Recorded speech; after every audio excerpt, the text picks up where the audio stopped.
Ranch Nation, and welcome back to episode 7 of Nerds on the Mic, where we talk about all things nerdy related. I'm here with a special guest. I want to let them introduce themselves. I am Ben Schuller, and I am honored to be here. Thanks for having me, man. Thank you so much.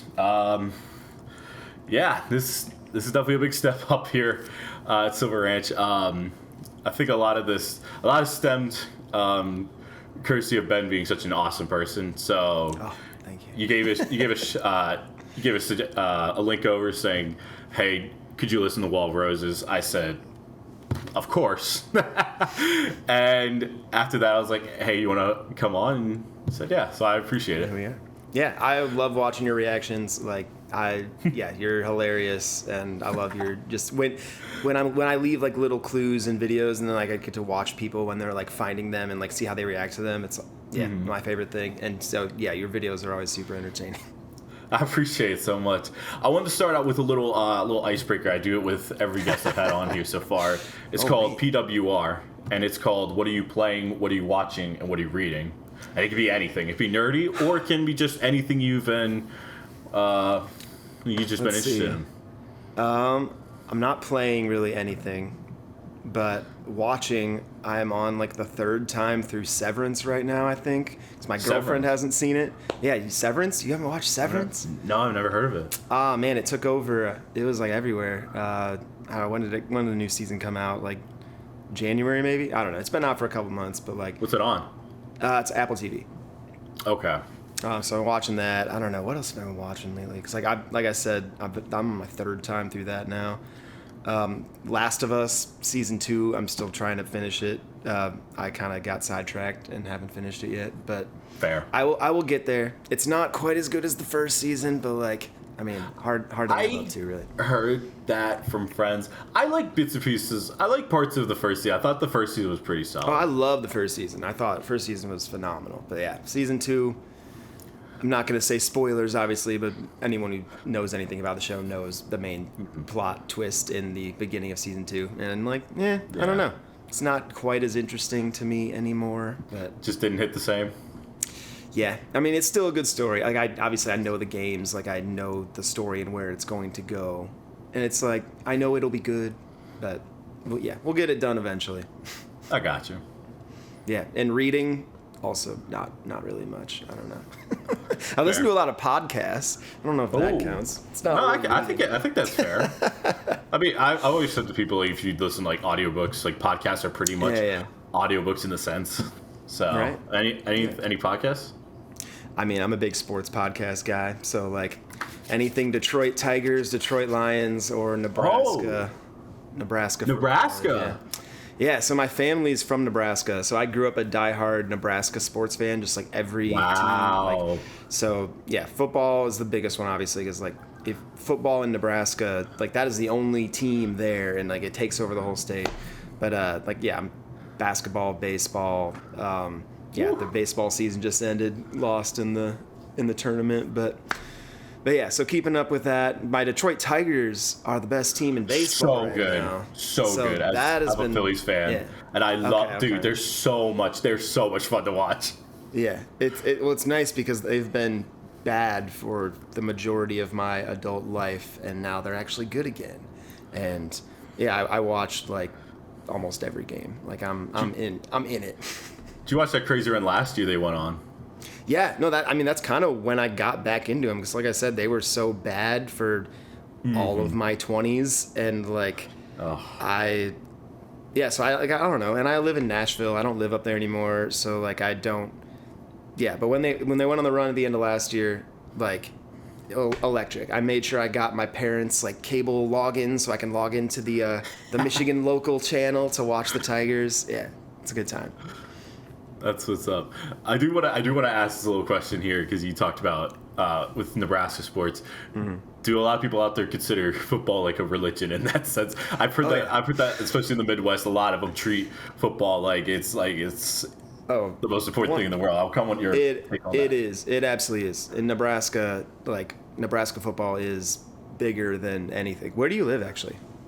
So I am about an hour south of D.C., and I currently live in Pittsburgh right now. Gotcha. I've lived here for the last, 4 years now. Sheesh. Okay. I mean, Pittsburgh's crazy about their Steelers, but I don't know if it's quite the same thing as, Nebraska. Literally every kid there just grows up wanting to be on the Nebraska football team. Like That's so sick. Yeah, it's massive. So, I guess I'm curious now because being out, like I'm in the like being around the Midwest, like what sparked your overall creativity, as a kid or getting closer to being an adult? Like what got you so creative as in music or in life? I always knew I wanted to do music, like even from 3-4 years old. Like I was always just interested in it. There's some fun pictures of me singing on stage at my uncle's wedding when I was 2. And obviously I don't remember that, but the pictures of me holding this microphone, I'm singing the Barney theme song. But yeah, I've always loved it. I got involved with, as soon as I was old enough, getting involved in band and choir and theaters. I was in musical theater and stuff. I started writing songs as soon as I knew what that was. And I had a little Fisher Price microphone toy, but you put a cassette tape in it and you could record to the cassette tape. So actually really cool for a kid's toy. So I would just write songs when I'm 5, 6, 7 years old that were just complete nonsense, just about dumb kid stuff. But I thought it was cool, and just the fact that I could record them onto these tapes, and yeah, it kind of just snowballed from there. And I've always been into it. Did any of it come from your family, or did you have siblings that kind of got you into it, or was it a lot of just through self-discovery? I mean, my parents they definitely didn't push it or anything, but they're both musical. Mm-hmm. My dad was a trumpet player, still is a trumpet player, and he played in the college marching band and stuff. My mom and him they sing at church every week and stuff. They're in the church choir and that kind of stuff. So it was always around, but it was never them putting me in music classes or anything. It was kind of just something I gravitated towards myself, I guess. It's always nice having a lot of musical influence around. I also love that you mentioned the trumpet, because that's what I played. You played trumpet too? I also played trumpet. Yeah. Yes! Yeah, my dad passed it on to me, and then I played it. I played in throughout high school. That's so sick. So, I guess kind of going into that, did you go? You talked about before we hopped on. You talked about going to college. Was music kind of where you were pursuing at college? Yeah. I went to Central Michigan. It was an entrepreneurship major. So it was business, but obviously starting your own business, which is what you are when you're an independent artist. And then my minor was music. So I was in the music college. I was a voice student, so I was in the voice studios and stuff, and took all the theory and everything. But because I was just a minor, a music minor, not a major, I didn't have to do all the crazy music history and weird techniques that haven't been used in 100 years and counterpoint and I don't know, lots of things. But I definitely got a lot out of it, just the music theory, the sight singing, ear training stuff, to be able to hear a song and know the chord progression just by using those skills, I guess, and kind of getting better at just overall musicianship, I guess. Mm-hmm. So it was great. Graduated from there and realized that there is nowhere to have a music career in Michigan. And so I moved to Nashville, and then ended up doing most of what I do on YouTube anyways. So I guess I could have lived in Michigan, but that's how I ended up in Nashville. That's so cool. What, gonna stay on college for 1 second. Was there one memory, and it doesn't have to be education related, just one memory of college that sticks out to you as something that just a core memory you keep it close to your chest? Yeah, I mean, I definitely was that guy on campus that performed everywhere all the time. Every sorority pancake breakfast, or just random event that was happening at the school, I probably was playing 2 or 3 gigs a week. They were always unpaid, but it was just fun. It was cool. I was getting my name out there. And then right I think like my senior year, like right before I was about to graduate, they did the Special Olympics at Central Michigan. So like the big statewide Special Olympics was like held in our at that city. And in the football stadium, they do like the opening ceremonies, and they have a musical performer every year. They do it, I guess. That was me, and it was super cool. It was like I'm playing at a football stadium, and playing for thousands of excited kids who are just so pumped to be there, and so much positivity. And like we're jamming, like dancing around, jumping around, and like the kids are into it. So like that was like a huge core memory of performing, because it was the first time I had played for obviously like that many people, and yeah, it was really cool, really wholesome. That's so sweet. That puts the biggest smile on my face here. And I guess with all the experience you were picking up with gigs, with like the influence you had growing up, what made you go into like YouTube versus like a lot of people would consider maybe going to a label or going to a band? What made you decide to want to run solo?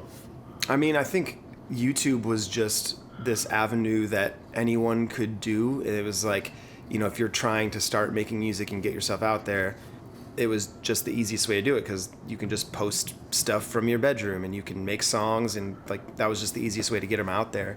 And I started doing like acoustic covers, and that was kind of my thing for a while. Is I would be that guy who every like Friday when a new big pop song came out, I would cover it that night, and I'd post my cover by the morning, so that anyone searching for the original would scroll down a little bit and they might click on mine.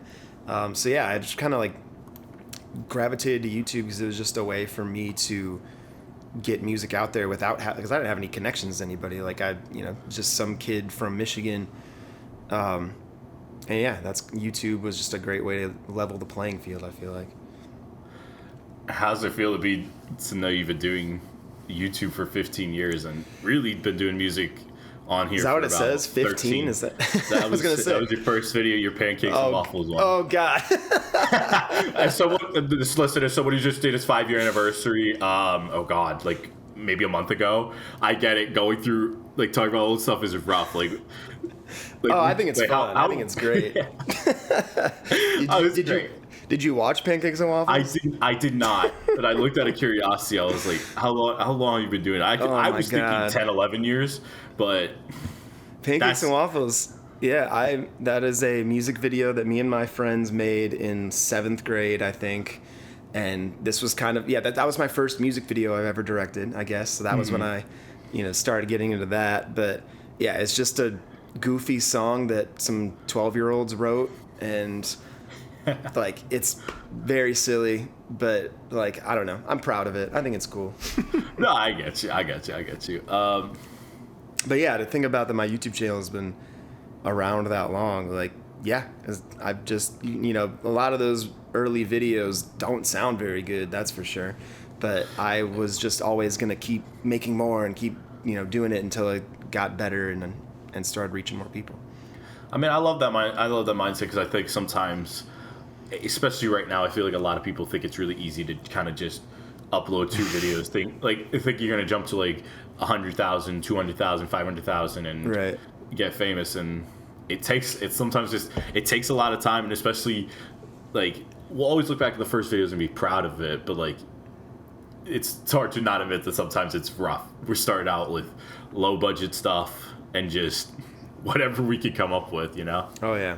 I was just like, that first Pancakes and Waffles thing was like not even recorded with actual recording software. It was like, those old computers used to have those little microphones, and I would make a little beat on the piano because they had different sounds and you could like save the sounds, and then I would play that out of a speaker, and then I'd have the speaker playing the music, and I would sing. I'd just get my head up close to the speaker and sing, and that would be the recording, and we'd put it on CDs and sell them to our friends at school. That's actually so cool. The reason I talk about this is because like on your website and kind of looking like through like a lot of the old stuff, it seems like your first I would say really big break came with Need This Feeling. Yeah. would you be able to walk me through like what Yeah. was kind of like the thought process of making that? So At the Need This time? Feeling was the first song I wrote after I moved to Nashville, actually. And it was like not intent, like, yeah, definitely didn't blow up right away or anything. I put it on an album that came out in 2015, Goodbye's New Hello. And that was just like, my first independent album in Nashville. Got a couple streams here and there. And randomly, I saw like one day like the streams started to go up a bunch on Spotify. I was like, oh, that's weird. Like, what's causing this? And I go check YouTube, and some Five Nights at Freddy's fan had attached my song to a video, Five Nights at Freddy's, like an animation, and it was going crazy viral. Like, it was getting like 1 million views a day, to the point where, I mean, that was probably 6 or 7 years ago, to the point now where like there are hundreds or thousands of videos that have Need This Feeling with Five Nights at Freddy's attached to it, and like some of them have like 50 million views. And yeah, it's crazy because it's not a FNAF song. Like, I did not write it about. Happened. It just kind of happened. I don't know what made that community get drawn toward. I had done a couple of Five Nights at Freddy's songs around that time that were completely separate, and I guess that is just kind of how they found it, and it took off for some reason. That's interesting, and it's so funny because sometimes it just shows like how crazy things like the algorithm can be. Because sometimes it's just one little thing just cause this like weird snowball chain reaction. Yeah, it really is, and like that's a fun part of YouTube, but also like the worst part sometimes is that like you never know what it is. Like it has a lot, like little to do with the quality sometimes on like whether your thing is going to be successful or not. It's whether you're on the right, like hitting the right thing at the right time, like the SEO is hitting it at the right time. Like, I don't know. There's so many factors that make it so frustrating. I'm so glad you bring up the SEO. It drives me crazy sometimes. Because I'll never forget it. My first the song that is currently the most viewed video on my channel. It sounds like crap. I'll stand by this. It's called Dark Road because I took advantage of the fact that like Hell of a Boss was going crazy viral. You just look at one video and it was constantly like somewhere in the top 25 of most like trending videos, like every single release. Yeah. And I just dropped it, and it's still, I think it's sitting at like 6K, which is crazy to think. But yeah. So I get it. I mean, it makes sense because like this was dropped 10 years ago. And Five Nights at Freddy's had dropped, and I looked up the date just to be curious. August 8th of 2014. Do you remember the date of when you dropped this? If not, it's no worries. I'm just curious. Wait, when I dropped Need This Feeling? Yes. Yeah. When I Need This Feeling. Yeah, I remember I made a little low-budget lyric video in Nashville, and just like, I mean, it wasn't some big release or anything. I just like, here's the lead single of my new album.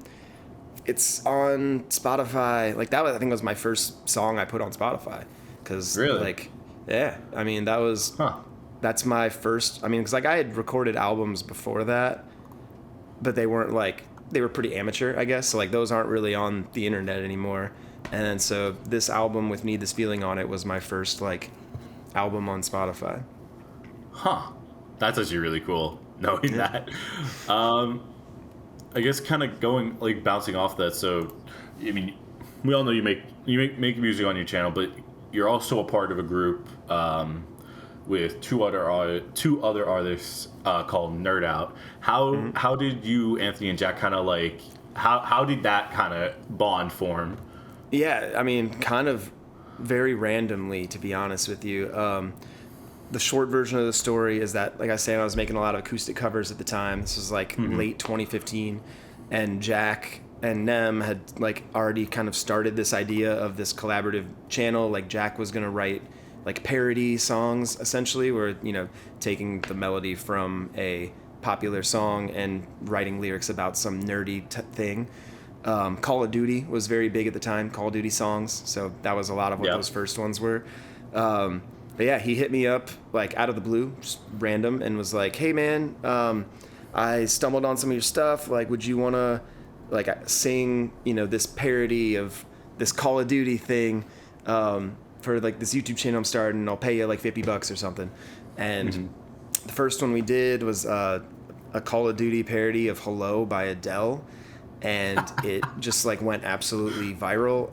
Like, this is kind of funny that you said earlier. It's like, and like everyone knows this. You can't expect your first thing to like take off. You got to grind. The first video on Nerd Out did take off. That's crazy. It was absolutely bizarre because I had not been part of this at all. Like, I was just kind of found myself in the nerdcore space. And I remember that video came out, and I actually went to a football game. I went to, I think Michigan State was playing in like the Big Ten championship, and like my brothers went to Michigan State. So like we were at this game, and I remember checking my phone while we're at the tailgate and just like seeing these views like just go crazy. Like it got to, we hit like 100,000 subscribers within like the first couple weeks, and it was just nuts. It was crazy. It like, yeah. And like, and Nem, obviously the rapper of the group, so like would make songs too, and we'd just kind of go back and forth. I would sing a parody song that Jack would write lyrics for. Nem would put out a rap, like either a rap battle or like a song about something.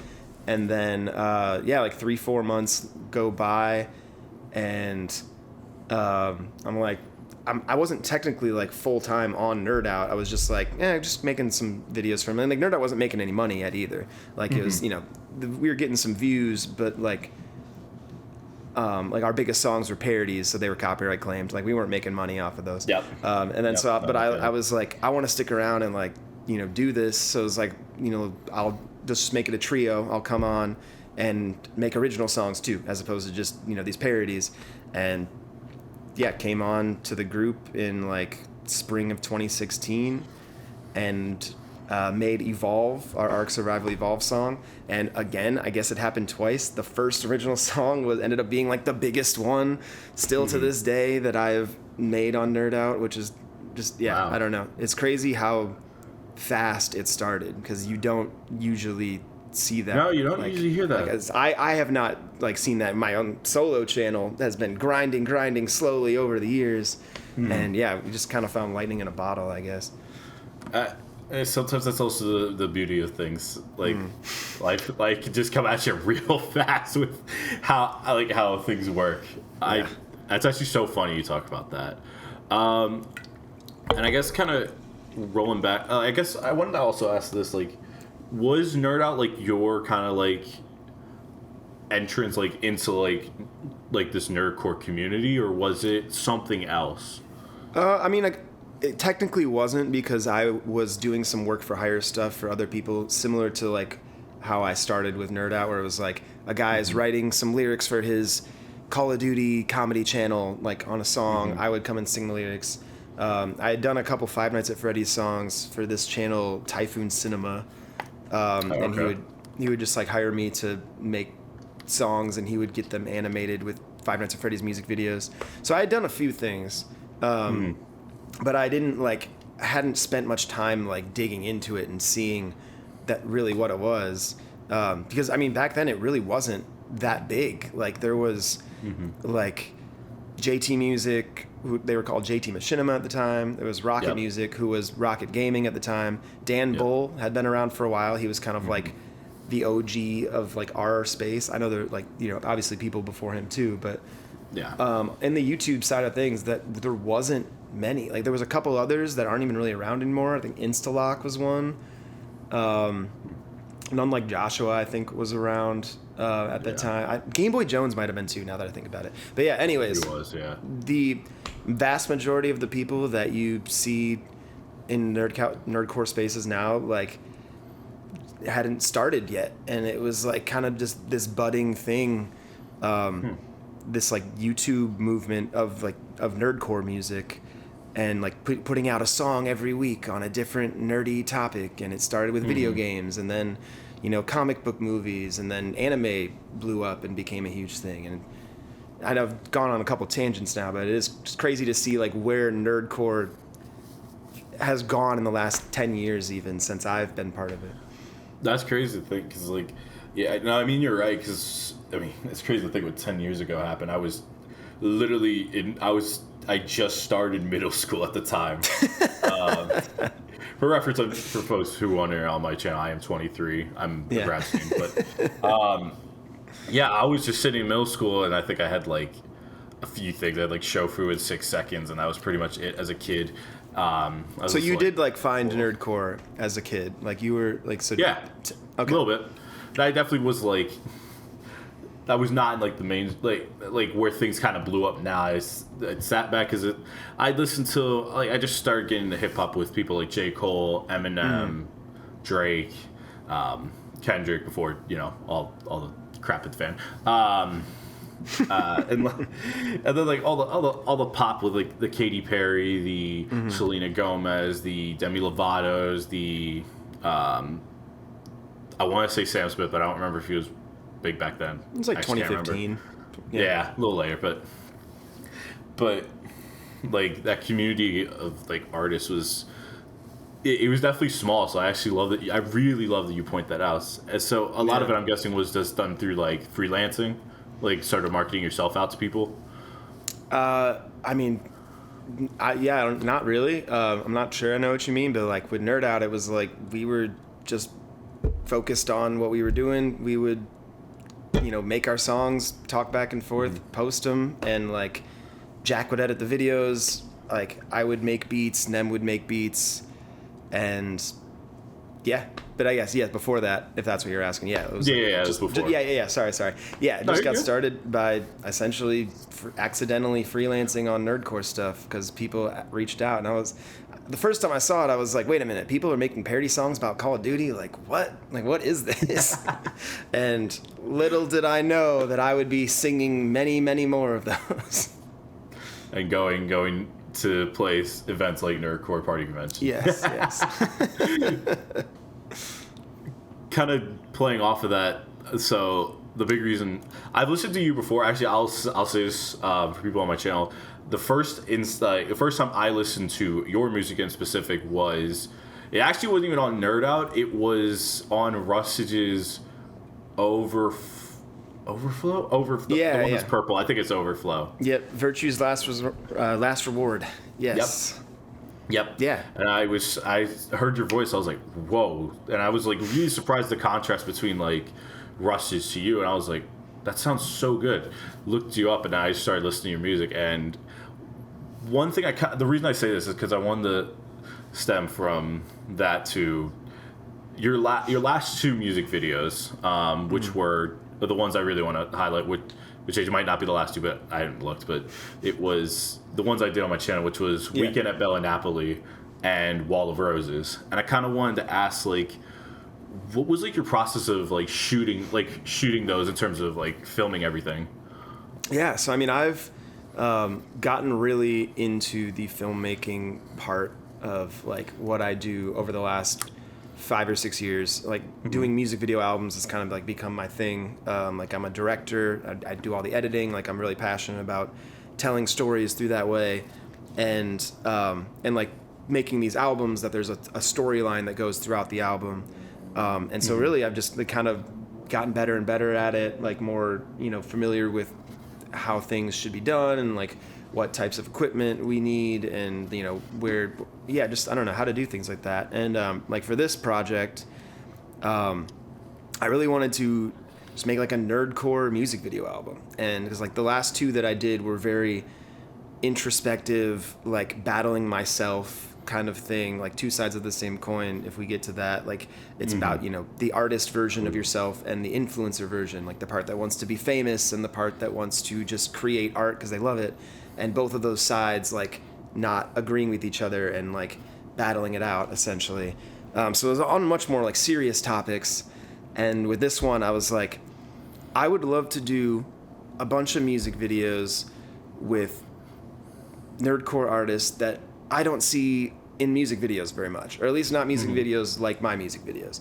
And then I wanted to, if there's one thing about like when nerdcore people, because we all live in different places, like no one lives in the same cities. So like when we get a chance to all meet up, like it is always just a treat. Like, it's so fun, like, just getting to see these people that you mostly only get to see online. And so that's been, like, the best part of it is, like, not just me and, you know, Dizzy or Game Boy or Arcadia that are, like, on the song, but, like, when 10, 12 other artists from the scene also fly into Nashville, and we're just going to hang out for a weekend and make a music video. And yeah, it's been super fun. I don't know if I fully answered your question, but like, yeah. It was definitely a good start. Like, one thing I really want to like highlight, because you talked about like just getting a bunch of people into like to just be a part of like an awesome idea. Like, so I really want to highlight Wall of Roses here because I absolutely fell in love with the way it was filmed.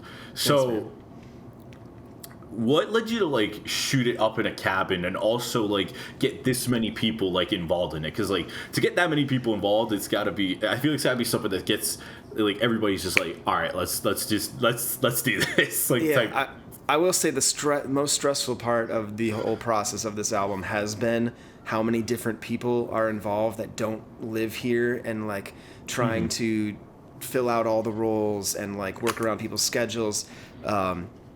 But no, Wall of Roses, which is one of my favorite music videos I've ever made. Just like, I absolutely love how it came together. But it started with, I had written this demo for where the chorus is in there, and it was about betrayal. I knew it was about betrayal, and I was trying to figure out like what like this hook was going to be. Because I only had a couple lyrics. I had like the "You said you would die for me, you said you would die for me" part, and so my best friend Chris, who is pretty much my right-hand man on all the music video stuff, we were just like kind of brainstorming one night, and I was asking him about like, you know, if there's anything that stood out to him in like an anime he had watched recently or something, and he brings up that scene from Attack on Titan, like the, you know, top 10 anime betrayals moment with oh, did you not? You didn't? Okay, yeah. I didn't catch that the first time. I remember now. Yep. Yeah. So the you know, Bertold and Reina like betraying Eren on Wall Rose, and so like Wall Rose is where the betrayal happens. I came up with this hook concept of like a wall of roses is actually a wall of thorns, like something that looks beautiful. A friend that looks like you can count on them actually will stab you in the back. Just like a rose that you go to grab because it's so pretty is gonna, you know, stab you. Hurt you. So yeah, that's how it started, and Dizzy was just like the perfect person to get on the song because like it was like a, you know, that upbeat kind of like driving intense beat. I wanted someone to kind of do like a melodic, you know, rapping style, and so I told him the song before we even really had a music video idea yet. I pitched it to him. He loved it. And we went through a couple different versions of the music video, but basically the process is me and Chris just meet up at my house. We drink too many White Claws and just let the ideas run. Real. And Real. no bad ideas is our motto. We just throw stuff out, and we somehow landed on this idea of a group of people that all get together at a cabin, and someone is killed, and it's a whodunit. You got to find out who did it, but as it's going on, more and more people get killed. We just thought there was a lot of fun things we could do with that. That's where the Among Us thing came into play, because it's like, oh, that's a video game about betrayal where you're trying to figure out who the killer is. Like, that made a lot of sense. And so, yeah, we just had like a really fun time sitting right there at my kitchen counter, like coming up with kooky ideas that we could do this little murder mystery plot with a bunch of friends. And then after we had it figured out, found a cabin about 40 minutes north of Nashville, and then I just started reaching out to people, seeing if they wanted to come be in the video. That's funny. I do want to ask you. You talked about like the idea process there. It's gonna sound a little stupid, but like when you're just shooting around ideas, do you ever just keep around like a whiteboard or like a notepad? I'm looking at the whiteboard right now. It still has things from Wall of Roses on it. I would funny. Turn the computer so you could see it, but then you'd have to see how messy my kitchen is, so I'm not going to do that. My room's mess as well. Don't worry, I get you. Like, I feel that. I just got back from a wedding. Okay, I need some time. That's so funny. No, I just asked because I was so curious because I just got done. Or originally I was helping out a friend of mine about 2 months, month and a half ago. he was doing a 48-hour film competition here. And literally, we just had like two just like torn up notebooks, and we were just talking to each other, like just running through ideas, just sitting in an abandoned church. It's a long story there. I'll just keep it there. That was your brainstorm spot, was an abandoned church? It was one of the sets he was going to be shooting at for the competition. No, it makes sense then, yeah. It's always good when you can like come up with the idea in the actual set. That's definitely helpful. I do want to ask with Wall of Roses, was there like one moment or scene that just kind of like that happened like on the spot that you weren't like planning to shoot? Honestly, no. We are so meticulous and detailed when we go into these because we've done enough of them now that we like when you're at a location that isn't free, you have a limited amount of time, and we had a lot of stuff to shoot, and so we had a very detailed shot list, like list of every prop that was needed for each room. We filmed it completely out of order because to be as efficient as possible, we would film everything in one room, film everything that was in this room, etc. And so no, like there really wasn't. I mean, maybe some kooky reaction stuff that people did, but like every scene and every shot was like, this is planned out exactly to be what it is. I will say, the little outro clip of Mix and McGuire just kind of like, outside tied up when it's daytime. There's about 30 minutes of them just riffing and just like saying and I think I got to release that at some point. Like I need to put together. You have to. Yeah, a little blooper reel. Yeah. There's we were out there for like 30 minutes. They were saying some just because they're both just hilarious dudes. They can both improv, and so it was just funny. I'm so glad you mentioned that because, dude, the amount of things I've seen on McGuire's TikTok just kill me. He might be one of the funniest people ever. He absolutely is. Yeah. He's gonna be in movies someday, I swear. Like I don't know how he's. Like, how is he not on SNL yet? Like, he's too funny for SNL. I don't know. He would be wasted there. That's so funny you mentioned that, but no, you definitely should release a blooper reel. That would be so funny. Yeah, I definitely need to. So, the next one I have to ask, I feel like it's kind of a cheesy question. It's asking about your favorite song, but I want to ask it in a different way. So, I want to ask, what was your favorite song that you produced musically, and what was your favorite song you produced in terms of cinematography? I think my favorite song, just from a songwriting and like production standpoint, is a song called "Pretending" that was on like my 2017 album, and I did an acoustic version of it, and so like this was like a super personal song to me because it was about. Like, I was after I lived in Nashville, and I had broken up with my college girlfriend, like, after like a couple months after I had moved there, and, like, I went back home for homecoming at college that year, and, like, we were not, like, really speaking, and, like, we ran into each other, and, like, so, and, like, we, all those old feelings come rushing back, and it's like, maybe this is meant to be, blah, blah, blah. And so, you spend a night together, and you think that you are meant for each other, and then the next morning, you realize that you were just pretending. And so, like, the song called Pretending, which is, like, kind of a heartbreaking, true story about a former relationship, but I just really love that song. I love performing it. I've got to perform it a lot. But as far as music videos, Wall of Roses is honestly up there.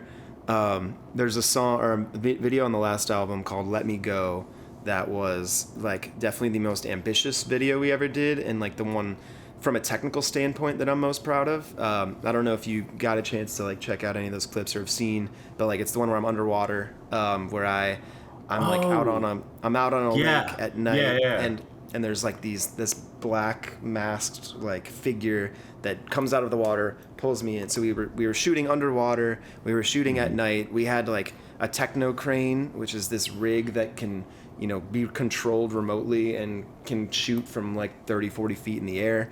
So we just like had all of these really cool ideas to like, tell this story in a really, I don't know, it was just really cool how it all came together. And yeah. That's the one I'm most proud of, probably. That's so cool. I'm so glad you brought that up. Because I want to talk about, I mean, I feel like you brought it up earlier with two sides of the same coin. So I want to ask, how did you end up in getting nominated for an award at the Vancouver Movie Awards of all places? I'm really curious. Yeah, so I didn't know much about film festivals, but so my cinematographer on that one, his name's Jimmy Naples, super talented dude, incredible, like very well connected in the Nashville film scene also. So like all of the crew are people that he hired and brought on. But he was like, hey man, you should, submit this to film festivals. Like I think like this would, be really cool and people would really like this. And so he kind of just like walked me through the process of finding festivals that made sense for the project and submitting to them. And we definitely got plenty of no's. Like it wasn't all yeses, that's for sure. But yeah, to win best cinematography at an international film festival, it's it's no Sundance or Tribeca or anything. It's it's not like A-list directors are going there or anything. But it was still for the first time getting any kind of like filmmaking award was just like, it was really cool. And it definitely just, makes you want to keep getting better and keep doing it. 100%. I get that in full. And what I'm curious with is like, so when you were putting together two sides of the same coin, like what was like the process of like putting together, like you kind of talked about it. This was really ambitious. So like what was that process? What was like the struggles you were having putting this together, and like how much satisfaction was there when it all kind of came together and you kind of threw it out there for the world to see? Yeah, I mean, so this project was a very personal one. It is very like, I mean, I don't know if I'd necessarily say a passion project, but it was like I felt like I needed to make it. So the album is, split into two sides. It's two sides of the same coin. The first half are 5 regular old pop songs, some love songs, some breakup songs. None of the songs are about anything meaningful. It's just like radio stuff. And then at the halfway point in the album, you see this intro shot of me, of like the influencer Ben version of me, sitting in this high-rise hotel, looking at all of his songs that he just put out, and he goes to sleep, and the artist Ben is in his head, locked up, and like that starts this storyline. And really, like I wanted to tell this story of like, the influencer has been controlling me for this first half of the album. We're just making songs to get as many clicks and views and hit the algorithm. But that artist side wants to fight back. And so when he gets to say his side of the story, basically, and, at the end of the whole project, they meet up, or like they meet each other and they go head to head. And there's like a chess game that kind of represents metaphorically the whole, battle. And at the end, like the whole conclusion and kind of like the verdict of all this is like, both sides need to work together. Like you can't, if you can just do the artist thing, but like you're gonna be missing this, and you can just try to be famous and do that, but like you're not gonna be happy either way. You need a healthy balance of both of them, and that was like the ending. Them both kind of coming together and shaking hands essentially. I absolutely love that. I do want to say there was one song that really stuck out to me, and it was Mirrors. It's really short, it's really simple, but I kind of got chills like watching that video. And I kind of wanted to ask about that. Like, did you ever, like, before you shot this, was there points when you were like throughout your career where you felt like the influencer side was kind of like pushing you in a different direction that you didn't want, or like your music side was pushing you in a direction you didn't want? You know what I mean?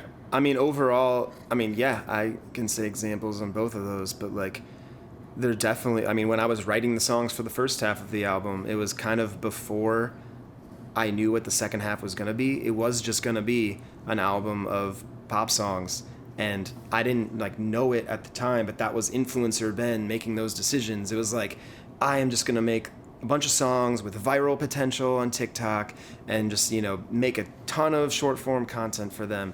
But like, as I was maybe 3 or 4 or 5 songs into that, I was so unhappy, and I was like, I am not enjoying this. Like, this doesn't feel authentic. It doesn't feel like me. Like, I am not don't get me wrong, I am proud of the songs that I made. I, put everything into making those songs, but I didn't feel like I was like saying what I really felt I needed to say in those songs.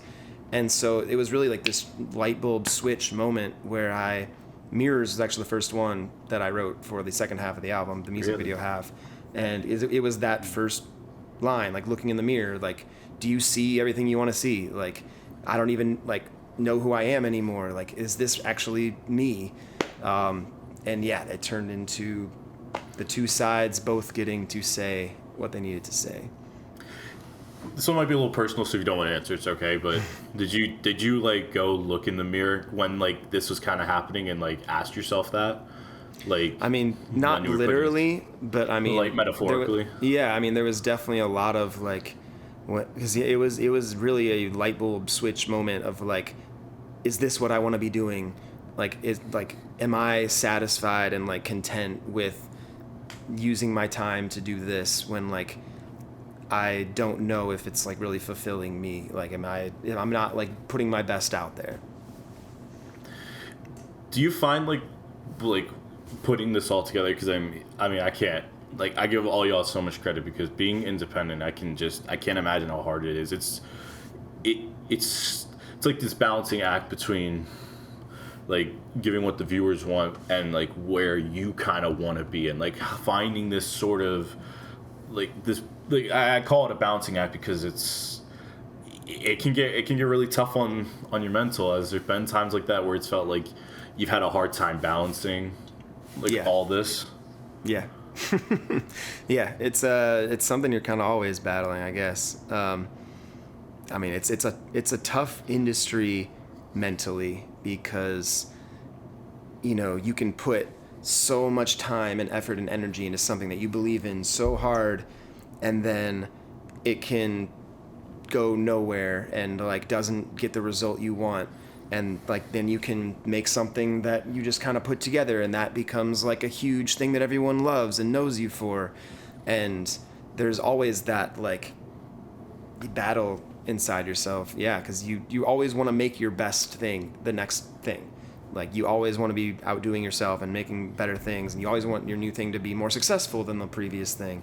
But it is not a like linear path. Like, it is ups and downs, and you don't really have as much control over it as you would like to. I get that. No, I fully get that.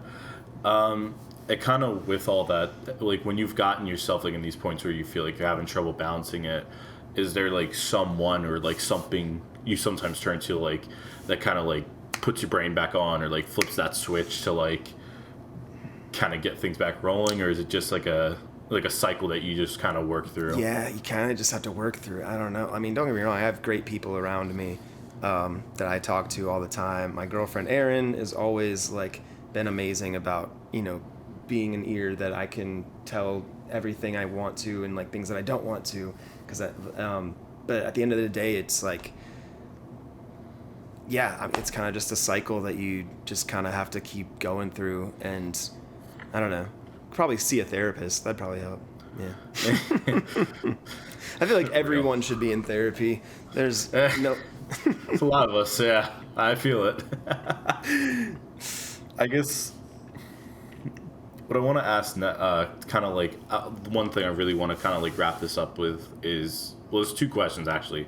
The first one I want to ask is, if there's one thing you could tell yourself from 10 years ago, what would that be, and kind of why would you tell yourself from that?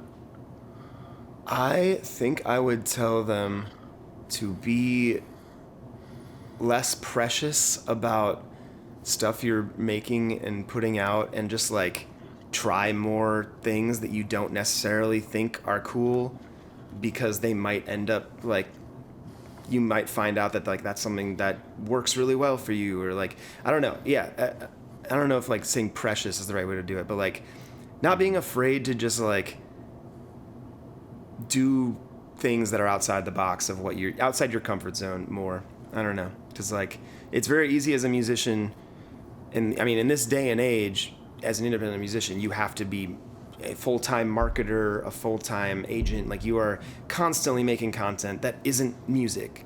And like, I would have told myself 10 years ago to like, let yourself just like get outside the box in your comfort zone and just do more of the random shit that like you might not want to do, but you'll like it later. That's actually such great advice. Kind of the last question I want to have is, look, towards the beginning, I kind of alluded to like sometimes this process can feel like a journey. And how far do you think you've grown from when you first started to where you are now? It is really fun to look back on and think of like, you know, that kid in the pancakes and waffles video, or even like, I'll go back to the first like acoustic cover videos that I made. And it was just like me in my bedroom with like a low quality webcam and just recording one take videos. And like, all I wanted at the time was to make a career out of music. I was working as a server at Red Lobster, and like I just wanted to make music for a living. And then so, yeah, like looking back on it now, it's like I need to remember that sometimes, that like I am living Ben from 10 years ago's dream. And so when things seem like shitty and I'm like, you know, anxious and depressed about like trying to make sure I'm doing the right things and, you know, my stuff is, I want it to be as good as possible. Like sometimes I do need to just like look back and be like, 10 years ago Ben would be pretty pumped right now. So it's all about keeping it in perspective, I guess. I love that. I really do love that. And kind of the very last thing I have, is there anything else that you would love to add or talk about that maybe I might have missed, or that you would want to tell anyone here at the Ranch Nation? I don't think so. I mean, as you already know, I'm in the middle of this new album, Cosplay. It's a music video album with nerdcore features on 6 of the 8 songs, and there is a storyline from front to back that will start to materialize once it goes on. But yeah, when we finishing that up the rest of the year, I think the next few will be coming out in like August, September range. It'll be like, this is like halftime right now, basically. So like we had the first 4, they're out. Then we'll do 4 at the end of the year. But yeah, I guess just be on the lookout for more coming, because I'm really excited. We got a lot of fun concepts, video ideas, and a couple really cool features that I think people are gonna be excited to see. I have to do this. You can say no if the answer. Is there any breadcrumbs you want to drop for the I don't yet. Well, I will say this. I did drop an announcement video when I announced the album back in like January, and I did put names of people who were either singing/rapping or they were acting in it, and I didn't specify which is which. So some of those people might just be actors in the video, some of them might be performers on the songs, but there are some breadcrumbs there, I guess. But yeah, I do think the biggest song of the album is yet to come, and yeah, that's all I'll say. All right, that's perfect. That's all I need to hear. Thank you so much for coming on to my channel. It really does mean the world to me. Absolutely, man. No, thanks for asking me. Like, you always seem like a chill dude, so I'm glad we like finally got to chat and just, this was fun. And for everyone here at the Ranch Station, I'm assuming most of y'all are probably subscribed, but if you're not, make sure you go check out Ben Schuller. He is so good. Like, I don't think words I could say could put in justice to the amount of creativity that goes into his productions, both musically and in cinematography. So, well, thanks, man. That's really nice. It's no problem at all. It's no problem at all. But if you all enjoyed this episode of Nerds on the Mic, please leave support by dropping a like, comment, subscribe to become part of the Ranch Nation while turning on the bell for notifications so you don't miss out on Ranch Reactions, gaming, commentary, music, my podcast, Nerds on the Mic, vlogs, or anything else that I drop on this channel. So all the love and support means the world to me. I'm halfway to 750, or I'm almost to 750, and I'm almost halfway to 800. So if y'all can help me get there, it would mean the world to me. Go click subscribe. Do it. Yes, do it. Any last things you want to say? I don't think so. I think I got it all out there. Thanks for having me, man. I mean, that was probably longer than you wanted it to be. I'm pretty long-winded once you get me going, but hey, it's no problem at all. But with that out of the way, I'm gonna get out of here from the Ranch Nation. I love, appreciate, and cherish every single one of y'all, and I'm out of here. Peace.